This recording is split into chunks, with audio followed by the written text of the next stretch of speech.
Hello, in this video I'm gonna show you how to enable or disable low blue light mode on Philips 27-6B.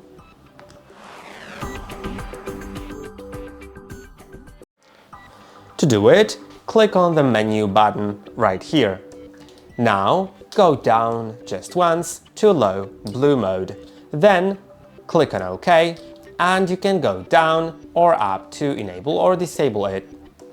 Once it's enabled, you can also click on OK once you're pointing on to switch it to 1, 2, 3 or 4. This is just the strength of that mode. You can see that when I set it to 4, I don't really see a change, but maybe it's just because the background here is orange. But if there was something colder, it should probably turn warmer. And I hope that this video was helpful. Don't forget to like and subscribe. See you in the next one.